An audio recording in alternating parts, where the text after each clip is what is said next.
Vocês gostaram do tema, né? Choveu mensagem no meu direct sobre o TDAH. Inclusive, gente falando que eu já dei uma má resposta. Não foi uma má resposta, mas assim, a forma com que eu falei, a pessoa ficou chateada comigo, e ficou meses sem conversar comigo, e graças a Deus, Deus foi muito generoso na minha vida, e depois a pessoa resolveu voltar a falar comigo, e ontem ela viu, né, os stories, e entendeu aí o porquê. Da forma como eu falava, né, porque eu repreendo isso da minha vida, o TDAH não vai ser uma justificativa para mim falar de uma maneira com que as pessoas não vão entender aquilo que eu quero transmitir. Esse cuidado é um cuidado que eu tenho que ter. Tem muita coisa que a doença acarreta, né, o transtorno, que é um transtorno de ansiedade, acarreta, mas que a gente tem como lidar. E eu tô tentando, me perdoem se eu não cheguei ainda no ápice, mas eu estou tentando aprender a lidar para que isso não seja uma desculpa, uma justificativa para certas coisas.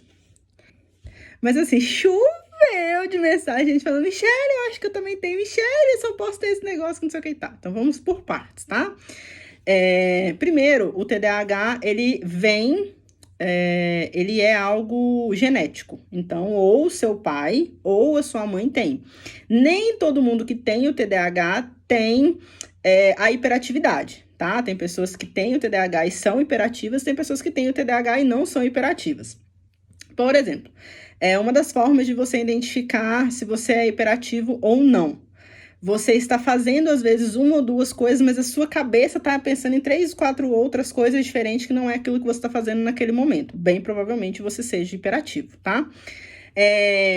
Mas o TDAH em si, ele é mais a questão da ansiedade, você ter dificuldade de viver o presente e você viver muito pensando no futuro. Tipo, eu tô escrevendo aqui e eu tô na primeira linha da folha, mas eu já tô pensando o que eu vou escrever lá na última linha da folha. Normalmente nós falamos muito rápido, mas muito mais rápido do que o que a gente fala é aquilo que a gente pensa. Se uma pessoa tem 100 pensamentos por minuto, nós temos 300 pensamentos por minuto. Isso eu ouvi da psiquiatra Ana Beatriz. Inclusive, eu sigo ela aqui no meu Instagram. Quem quiser, segue ela lá também, porque ela tem me ajudado muito nesse processo aí com os vídeos dela, a entender, a ver o que eu posso fazer, de que forma que eu posso melhorar, tá? Não tem só pontos negativos, tá? Tem muitos pontos positivos também. Como a gente pensa mais rápido do que as outras pessoas, então quando você vem com um problema, a gente tem 50 soluções assim rápido. Eu sempre fui uma pessoa que eu sempre tive plano A, B e C, mas eu nunca achei que fosse uma coisa assim por conta disso. Eu sempre achei que era eu que gostava de ter mais de uma opção. E não, o TDAH ele tem essa vantagem de você conseguir pensar em muitas soluções para um mesmo problema. E o mais interessante, você pensa em várias soluções para o mesmo problema muito rápido. Então, nós somos pessoas que nós temos grandes chances aí de estar em lugares altos, empresas ou, enfim, financeiramente falando aí como empresários. Por quê? Porque como a gente sempre acha a solução rápido e muitas soluções para o mesmo problema, e as empresas procuram justamente isso, né? Quando elas vão contratar alguém, elas procuram alguém que vá dar soluções para os problemas e mais de uma solução e o mais rápido possível. Então, a gente acaba se destacando e estando em cargos de liderança quando a gente está trabalhando para alguém. Mas tem a dificuldade, a deficiência aí, que é não conseguir viver o presente, e por isso muita gente toma medicação, tá? Não conseguir viver o presente, ter dificuldade para dormir, porque a gente está sempre vivendo o futuro. Então, a gente se antecipa aos problemas, mas também por viver nessa antecipação, a gente acaba vivendo ansioso. Então, a gente vê que uma pessoa está passando por aquela situação, a gente já imagina a consequência daquela situação e o que fazer para resolver aquela situação. Então, assim, tem o lado positivo de estar sempre se antecipando às coisas, mas tem o lado negativo. E tem algumas coisas que elas viram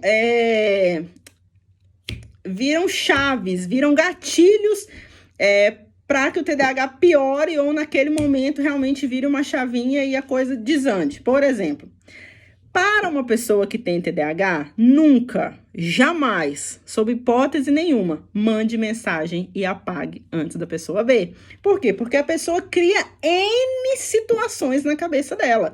Às vezes não é nada demais, às vezes você mandou uma mensagem, não era pra ela, você viu que, não, eu mandei pra Michelle, mas não era essa Michelle, era outra Michelle. Deixa a pessoa ler a mensagem, depois que a pessoa ler a mensagem, você fala, Michelle, não era pra você, desculpa, vai lá e apaga. Não apaga antes da pessoa ler.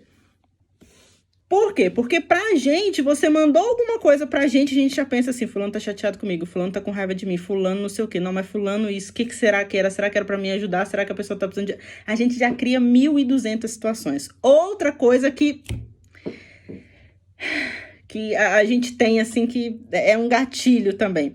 Quando a gente manda mensagem pra pessoa e a pessoa não responde. A gente já acha que, tipo assim, meu Deus, eu fiz alguma coisa. O que será que eu posso ter feito pra essa pessoa que essa pessoa não quer me responder? Será que essa pessoa está com raiva de mim? Será que eu fiz? Será que eu falei? Será que... A gente cria um monte de serás, um monte de porquê, um monte de situações que nem existem, mas a gente cria na nossa cabeça, porque a nossa mente pensa muito rápido.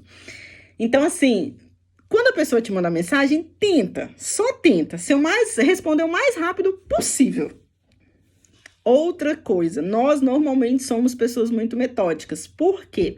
Porque nós termos uma agenda, nós termos uma programação, um cronograma diário ajuda a ansiedade a acalmar, porque daí você vai seguindo passo a passo daquele cronograma e você vai tendo controle. Eu sempre fui uma pessoa controladora, isso é outro sinal do TDAH, mas eu não sabia, eu achei que era uma característica, não é? Se você é muito controlador, se você gosta de tudo sob o seu controle, provavelmente você tem TDAH. Por quê? Porque a falta de controle nos deixa mais ansioso do que a gente já é. Então, eu preciso, e eu sou uma pessoa metódica, e isso vem para controlar a minha ansiedade, por quê? Porque se eu não souber exatamente que horas que eu vou acordar, que horas que eu vou para academia, e a academia ajuda muito, tá, gente? Porque o exercício dá uma relaxada e te mantém mais focado. Que horas que eu vou almoçar, que horas que eu vou jantar, que horas que vai ser isso. Por isso que as coisas comigo têm que ser programadas com muita antecedência, para o meu cérebro poder programar que naquele dia, que naquela hora vai ter aquele acontecimento. Então, quando você chega para mim de bate-pronto e fala assim... amanhã vai acontecer tal coisa, hoje daqui 1 hora vai acontecer tal coisa. Às vezes a minha mente não tem esse tempo de processar e eu fico muito ansiosa, não conseguindo desfrutar disso.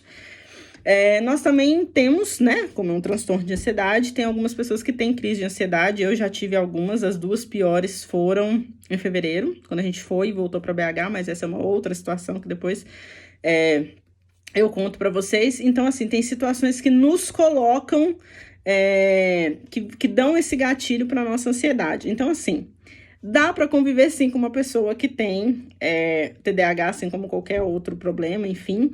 Mas você precisa criar algumas coisas para poder não a toda hora dar esses gatilhos na pessoa. Então, assim, não começa um assunto e para no meio da conversa, sabe? Começou, chamou a pessoa, continua o assunto. Depois eu te conto.